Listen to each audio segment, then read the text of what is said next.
Maitei, bem-vindos a mais este vídeo. Hoje nós vamos falar por que o Paraguai é uma mina de ouro. Vamos falar um pouco sobre o nosso querido Paraguai. Para quem não me conhece, me chamo Julio Alfonso, sou professor de Guarani e para quem quer ir morar ao Paraguai, é essencial que você aprenda o espanhol e pensando nisso, eu tenho um canal chamado Espanhol Paraguaio. Olha só, muito sugestivo, né? Espanhol Paraguaio. Que vou deixar o link fixado no primeiro comentário, vou deixar também aqui na descrição.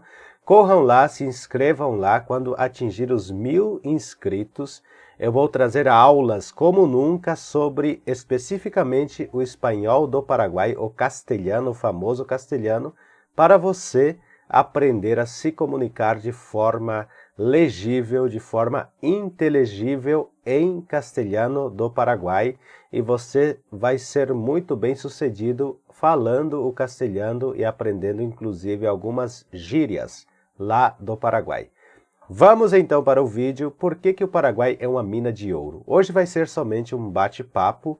Nós sabemos que uma mina, muitos sabem, né, que a mina ela precisa ser primeiramente escavada, precisa garimpar, você precisa entrar lá e fazer o seu trabalho de garimpar, de demarcar território, de ir atrás e de escavar, e quanto mais você for cavando, for garimpando, minerando, você vai achar mais ouros e mais relíquias.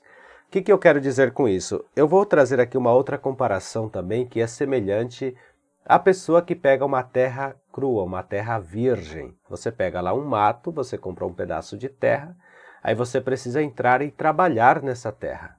Então, o que você vai fazer primeiro? Vai entrar, vai fazer a limpeza, se tiver mato, você vai desmatar a parte que possa ser desmatada.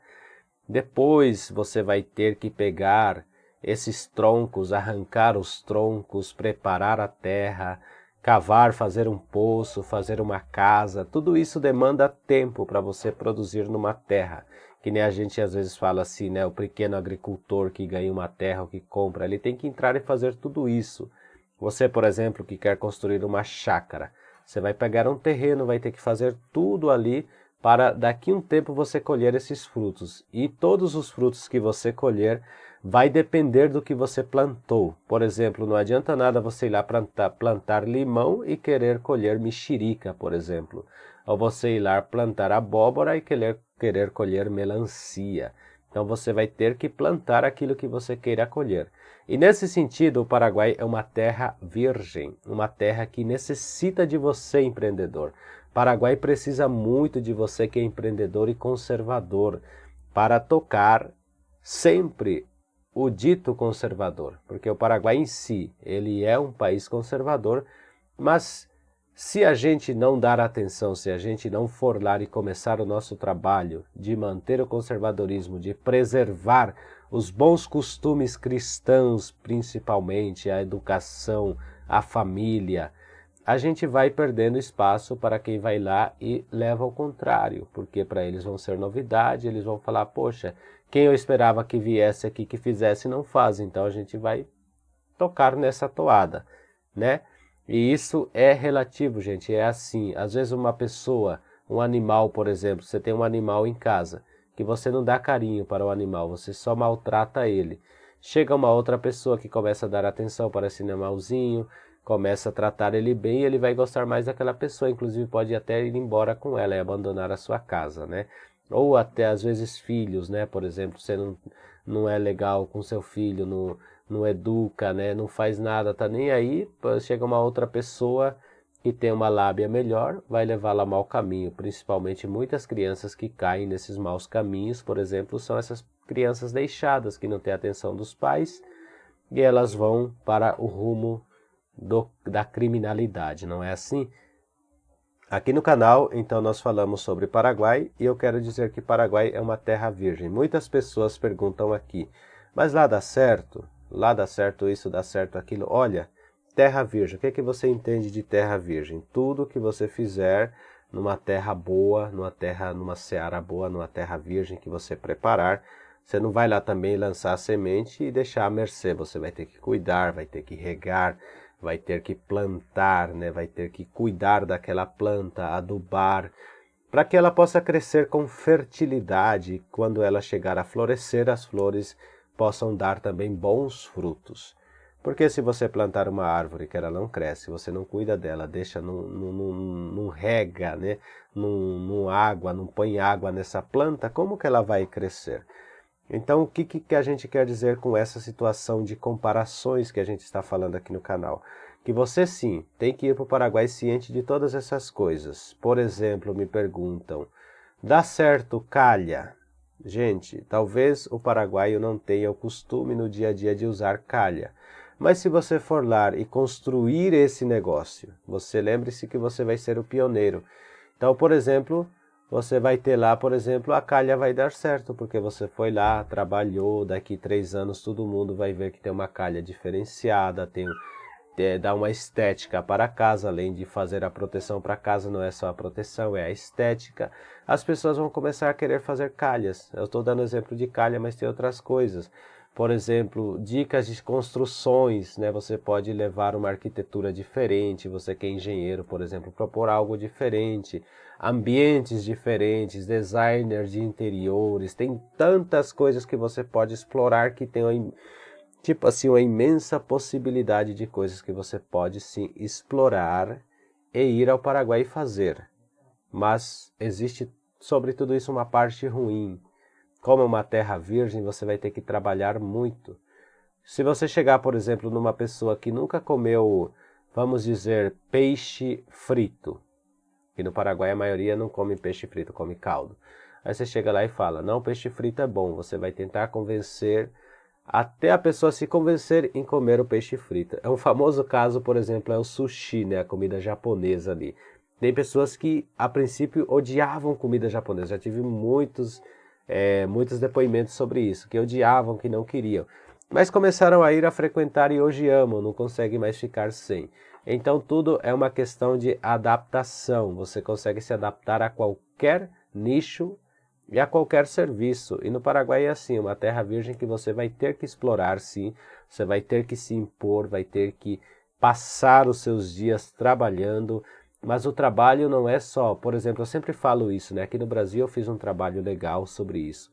Não é somente você chegar e pintar a parede, né? Não é só isso que você faz quando você pega a casa de alguém para pintar.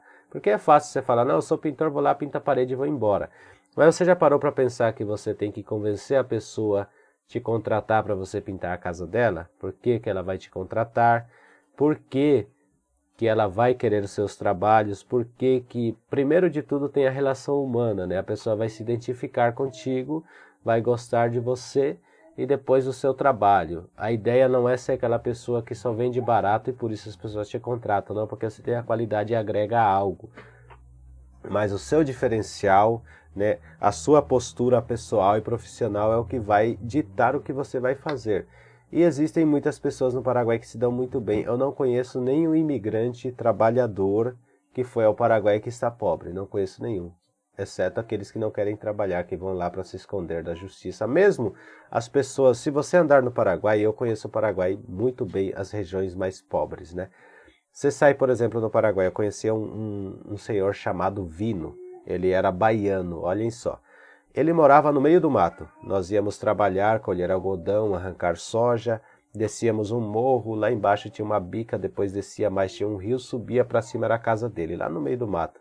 A 15 quilômetros dos primeiros prontos socorros, né? Digamos assim, dos primeiros auxílios que lá chamamos. Esse senhor se chamava Vino. Chegava na casa dele, ele tinha mais de 1000 galinhas. Ele plantava alho, criava galinha, criava porco e sozinho morando ali. E ele saía todos os finais de semana, levava galinhas para vender para o pessoal, quem queria comprar para matar ou para reproduzir. E ele vivia daquilo, então ele levava alho também, e até engraçado que ele era meio, assim, ele não era uma pessoa muito normal das ideias, né? Ele era meio, como que eu posso dizer para vocês? Ele era meio letárgico, não sei se, não estou pejorando a pessoa, tá, gente? Aí ele sentava assim, olhava para as galinhas e falava assim, ô Júlio, tá vendo aquela galinha lá? Aquele frango? Falei, tô, aquele lá é neta daquela ali, ó, é tia daquela ali. Ele ficava, sabia a família inteira das galinhas, você vê como ele era digamos assim, bitolado nesse sentido de criar galinhas, né? E porco também, ele falava quem era o pai, quem era o tio, e às vezes ele não deixava junto, falava assim, não, só primo pode cruzar com primo, olha as ideias, né? E ele fazia tudo isso, plantava também mandioca, plantava cana de açúcar, tudo em volta da casa dele ele tinha. Então você chegava na casa dele, ele tinha caldo de cana, ele tinha açúcar que fazia da própria cana, que como se fosse açúcar mascavo, fazia mel da cana, que a gente chama do mel preto, né, feito da cana, fazia guarapa, acho que é o nome garapa, agora eu não lembro, também da cana. Aí tinha farinha de mandioca que ele fazia, que ele ralava a mandioca, deixava secar, fazia o polvilho, né, também da mandioca. Aí ele fazia também bolo de mandioca, tinha milho, fazia curau, bolo de milho, doce de milho, suco de milho. Aí ele tinha pé de laranja, limão, tinha outras frutas lá que ele poderia ter ali, mexerica, manga, tudo em volta dessa casinha dele no meio do mato.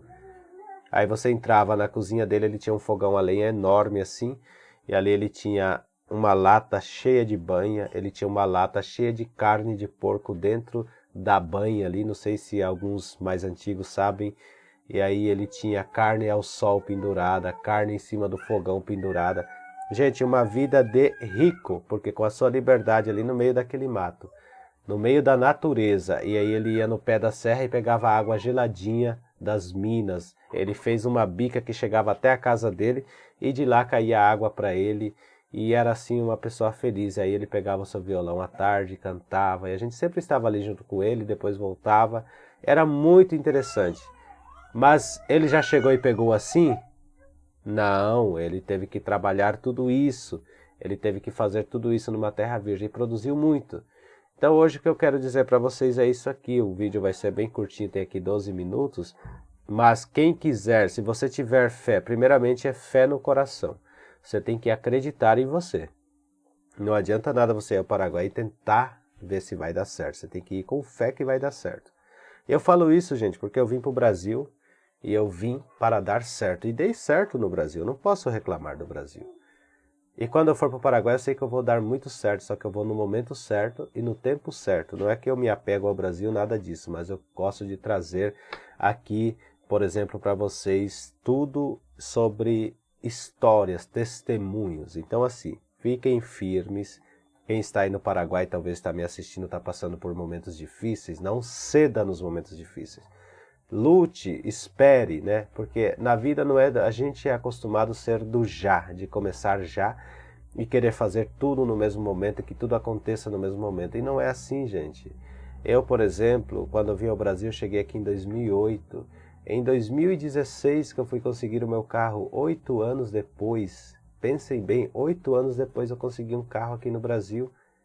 E isso foi assim no estalo, porque fui conhecendo, fui trabalhando, fui conquistando. Depois que eu consegui meu primeiro carro, e detalhe, comprei à vista, não comprei financiado. Aí depois subiu para o coração as coisas, vendi aquele carro e comprei financiado. Foi onde que eu me enrolei, né? Fazendo conta aqui no Brasil, todo mundo sabe esses juros altíssimos, né? A gente se enrola. E o que aconteceu? Comprei 2 carros financiados, nunca deu certo. Voltei, juntei o dinheirinho, comprei um carrinho velho à vista e me leva para qualquer lugar também. Não estou dizendo que você não deva ter carro chique do ano, mas primeiro pese sempre o que você necessita, porque afinal de contas o que a gente aproveita é comer e beber, ter paz de espírito e liberdade para sentar. Lá no Paraguai tem muitas casinhas que tem a sua rede longa, deita na rede ali, toma seu tererê com toda a liberdade, sem se preocupar com as coisas da vida, porque você já plantou, já tem para você comer hoje, para comer amanhã. E não adianta você se preocupar daqui a 2 anos, porque isso a Deus proverá. Você não sabe se vai viver daqui a 15 dias, não sabe se vai estar vivo. Então tem que pesar tudo isso e sempre com fé em Deus. Mas se você estiver na batalha, na luta, não desista. E Paraguai então é para quem quer realmente entrar numa mina de ouro, garimpar e ter a sua riqueza. Ou ficar aqui sendo vendedor dos garimpeiros, sendo vendedor dos donos dos garimpos. Você pode ser um dono de um gari, de um garimpo, digamos assim, né? Então pense bem, se você quiser se mudar, que eu posso dizer para você, vá com a fé em Deus, mas não vá com dúvida. Se você já começar daqui dizendo, será que vai dar certo? Esse será na vida do ser humano é muito complicado. Eu vou contar um testemunho para vocês. Um dia eu estava fazendo um casamento e havia uma moça que ela mora em Dubai e ela veio ser madrinha porque era amiga dela e ela é brasileira, mas mora em Dubai, trabalha no coisa lá de Dubai, agora eu esqueci o nome da companhia aérea de Dubai, ela é comissária de bordo. E quando ela esteve, eu pedi para ela dar um depoimento em inglês, que ela fala inglês, né, para o vídeo da moça que eu estava fazendo o casamento. E aí eu falei para ela assim, eu vou fotografar o seu casamento. Falei assim, meio que num tom de brincadeira, mas falei. Passou o tempo, eu moro aqui, sem saber, um dia bateram no meu portão. Falaram, minha filha vai casar tal dia e eu queria dar de presente para ela as fotos. Aí depois eu mandei mensagem para ela e falei, quem que é a sua filha? Ela mandou o nome, eu liguei, era a moça de Dubai, que é a comissária de bordo que mora em Dubai, a filha dela. E ela fechou o casamento da filha dela comigo, sem a gente se saber, eles são meus vizinhos aqui. Olhem só que coincidência, a gente fala, mas não. As palavras têm poder, então se você falar todos os dias, eu acredito e vai dar certo, com certeza vai dar certo. Mas se você falar, não acredito, não vai dar certo, ou talvez vai dar certo, vou tentar aí, tem tudo de tipo assim, de poder dar certo para errar. Mas se você falar primeiramente na sua mente, vai dar certo, isso vai dar certo. Na palavra de Deus fala assim, tudo que você pedir em oração, já tenha certeza que você já recebeu. Se você pediu para Deus, já tenha certeza que aquilo já aconteceu. Eu sei que é difícil, mas a gente tem que se pautar por isso, porque somos cristãos, participantes, praticantes e ouvintes e obedientes à palavra e aos preceitos de Deus. Fiquem com Deus e até um próximo vídeo.